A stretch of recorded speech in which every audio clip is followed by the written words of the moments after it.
Drama इश्क के जुनून की कंप्लीट एंड स्टोरी क्या होगी। देखिए भाई साहब, ये सब कुछ जानने के लिए हमारे लिए बहुत जरूरी है कि हम पूरी कहानी को देखें जो अभी तक चल के आ रही है। तो पहली बात ये है कि अगर हम एमन को देखें तो उसका दिमागी तवाज़ुन ठीक नहीं है, उसको पता ही नहीं है कि मेरे साथ हो क्या रहा है, उसको तो बिल्कुल ही बाउंड कर दिया गया है। दूसरी तरफ अगर हम राहिम को देखें तो वो बेचारा अरेस्ट है। अब तीसरे नंबर पे आता है अली नवाज, जो कि बेबस हो चुका है और अपने बेटे को बचाने के लिए अपने दोस्त के पास गया और उसने भी बड़ी उसकी इंसल्ट की है और उसको कहा है कि तुम यहाँ से चले जाओ और अब तुम मेरा रिएक्शन देखोगे, और बड़े एक्शन मारा था यूं हाथ करके और पता नहीं क्या कुछ। खैर अगर हम आफिया को देखें तो वो भी अपना काम कर रही है, उसने अपने बेटे को बचा लिया जनाब, और राहिम को भी अरेस्ट उसने करवा दिया।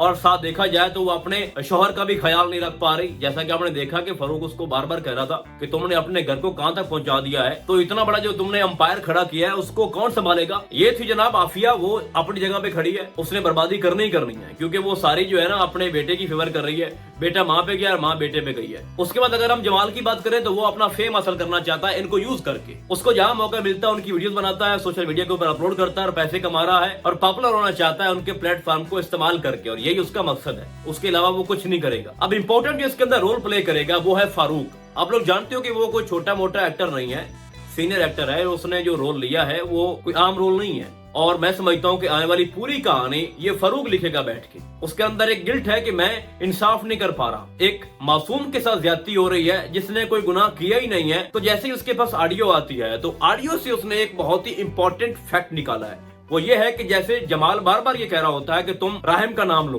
प्रेशराइज कर रहा होता है एमन को, तो ये वो चीज है जो वो पिक करेगा और कोर्ट में जाके वो साबित करने की कोशिश करेगा कि जमाल इसमें इन्वॉल्व है। और चूंकि जो जमाल का कैरेक्टर है वो थोड़ा सा डाउटफुल है, तो उसका वो सहारा लेगा और इस मामले को आगे बढ़ाएगा। फिलहाल हम इस बात को यहीं पे रोक देते हैं। अब हम आते हैं जनाब एमन की तरफ। अब एमन की जो मेंटली कंडीशन है उसका सबको पता चल रहा है। जैसा कि उसने बोला कि मेरी कौन दोस्त, वो नादिया क्या नाम है, उसने कहा मैं उसको नहीं जानती। अब उसकी माँ भी ये शक में पड़ गई है कि ये तो बहुत चेंज हो गई है, इसको पता भी नहीं चल रहा। उसने जमाल को भी बोला था कि तुम मेरे कब मंगेतर बने। अब उसकी जो एक्टिविटीज हैं वो सबके सामने आ रही हैं कि ये पहले वाली एमन नहीं है, कुछ है जो हमें पता नहीं चल रहा। फिर वो दोबारा जाके ट्रीटमेंट करवाएंगे। अब इधर से एमन का ट्रीटमेंट करवाया जाएगा और हो सकता है, ये बहुत ज्यादा चांसेस हैं कि वो डॉक्टर चेंज कर दें, क्योंकि जो पहला डॉक्टर है वो आफिया की मान रहा है, वो उसको गलत मेडिसिन दे रहा है ताकि जल्दी ठीक ना हो। तो जैसे वो डॉक्टर चेंज करेंगे, हॉस्पिटल चेंज करेंगे, तो उसका टेस्ट होगा, तो उसमें ये सब कुछ सामने आ जाएगा कि इसका जो दिमागी हालत है वो ठीक ही नहीं है। और मेडिकल रिपोर्ट में ये भी आ जाएगा कि इसको जो मेडिसिन मिल रही थी वो भी ठीक नहीं थी। तो इस सूरत हाल के अंदर वो डॉक्टर पकड़ा जाएगा। फिर डॉक्टर बोलेगा कि मुझे तो आफिया ने बोला था, तो फिर आफिया पकड़ी जाएगी। और ये बेसिकली जो सिनेरियो है इस ड्रामे के अंदर वो आगे चलना है। अब इधर से फारूक केस लड़ रहा होगा,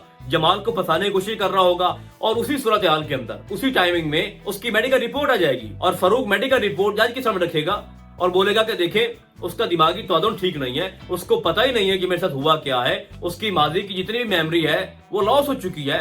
तो हम इसके बयान को इतना वैलिड कैसे मान लें कि एक बेगुनाह बंदा जेल के अंदर है। तो आने वाली एपिसोड में उसकी जो मेडिकल रिपोर्ट है ना वो बहुत ज्यादा इंपॉर्टेंट है, उसी के ऊपर जज अपना फैसला सुनाएगा। लेकिन अब इसका मतलब ये नहीं है कि मेडिकल रिपोर्ट आने के बाद राहिम छूट जाएगा और शरूफ पकड़ा जाएगा। वो इस सारे मामले को वहीं पे रोक देंगे। वो कहेंगे कि जब तक एमन मुकम्मल तौर पर ठीक नहीं होती, हम उसके बयान की जो वैल्यू है हमारे लिए वो बिल्कुल ही बेकार है। जब वो फिजिकली और मेंटली बिल्कुल ठीक हो जाएगी उसके बाद हम इसका बयान लेंगे, और वो जो बयान होगा वो एग्जैक्टली और एक्यूरेट होगा। इस तरह करके जो राहिम है वो छूट जाएगा, उसकी बेल हो जाएगी। अब आगे वाली जो सिचुएशन है वो भी बड़ी ऑकवर्ड होने जा रही है। आफिया नहीं रुकेगी, वो कोई ना कोई बड़ा ब्लंडर मारेगी। उसके बाद सबकी नजरें एमन के ऊपर होंगी कि वो कब जल्द ठीक होगी, और देखते हैं कि वो किसका नाम लेती है। वो सारी चीजें बेसिकली फरूक को तो पता है कि शरूर इसमें इन्वॉल्व है, लेकिन उसका मकसद ये था कि मैं राहिम को किसी तरह से बाहर निकालूं। तो जैसे ही उसकी तबीयत ठीक होगी, उसका दिमागी तवाज़ुन ठीक हो जाएगा, उसकी पुरानी मेमोरी वापस आ जाएगी, तो उसके बाद डेफिनेटली वो शरोज का नाम लेगी। तो सारी सिचुएशन, सारी जो कहानी है वो खुल जाएगी। तो फिर क्या होना कि वो कहेगी कि मैं अब बिल्कुल ठीक हूँ। उसकी फिर से एक मेडिकल रिपोर्ट बनवाई जाएगी,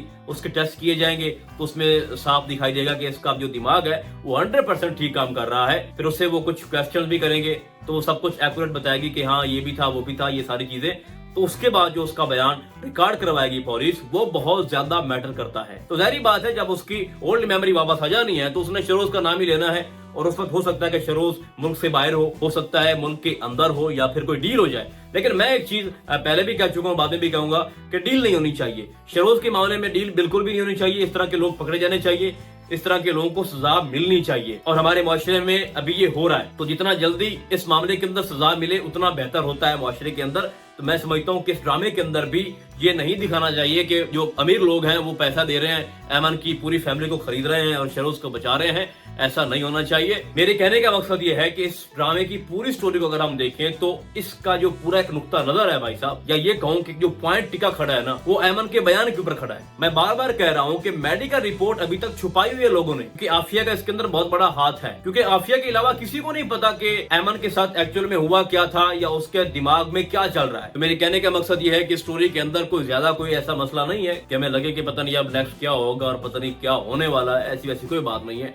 फारूक अपना ईमानदारी से काम करेगा, वो अपनी बहन को कुछ नहीं बताएगा, वो हकीकत जान चुका है, उसको पता है कि अली नवाज की पूरी फैमिली या उसका जितना भी उसकी मेहनत थी वो सारी जाया हो रही है और उसकी बीवी की वजह से तो वो सब कुछ बचा लेगा। और जाहिर सी बात है जब सच सामने आना है तो वही माहीन शर्मिंदा होनी है, वही उसका बाप उसके सामने माफी मांगेगा, पांव पकड़ने पर आ जाएगा, तो तब तक बहुत देर हो चुकी होगी। क्योंकि जैसे ही ऐमन की जो मेमोरी वापस आनी है तो उसके बाद वो भी बहुत ज्यादा पेशमा होगी, शर्मिंदा होगी और बार बार रायम से माफी मांगेगी। और आपको पहले बता दूं कि वो ऐमन को लाइक करता है। बाकी माहीन चूंकि मुश्किल वक्त में राहिम को छोड़कर चली गई थी तो वो डिजर्व ही नहीं करती अब राहिम को। आप जरा फर्क देखिए कि वो जेल के अंदर बैठा माहीन को दुआएं दे रहा है और वो कह रही है कि मैं तुम्हें बर्बाद कर दूंगी। तो भाई साहब मेरे ख्याल में इस ड्रामे की अब जो आने वाली स्टोरी है वो इतनी ज्यादा स्ट्रेंज नहीं है। अब ऐमन की दिमागी हालत का मसला है, दूसरी तरफ सबको पता है कि असल कल्प्रिट कौन है और फारूक अपना काम कर रहा है। उसने अब होटल की फुटेज भी मंगवा ली है, तो अब शुरू से देखेगा कि कब से शरोज उसके पीछे था और ये सारी चीजें सबके सामने आ जानी है। तो अब खुद सोच लें कि अगर फारूक ने अपने शरोज बांजे के खिलाफ एक्शन ले लिया है तो उसको अब कोई नहीं बचा सकता। तो इस ड्रामे का जो एंड है वो इसी तरह से ही होगा। इसमें थोड़ी बहुत तब्दीली हो सकती है लेकिन जो सीक्वेंस इस ड्रामे का वो यही रहेगा। तो फिलहाल आज के लिए बस इतना ही। हम आपको बहुत जल्द मिलेंगे किसी और ड्रामे के नए रिव्यू में। तब तक के लिए अल्लाह हाफिज।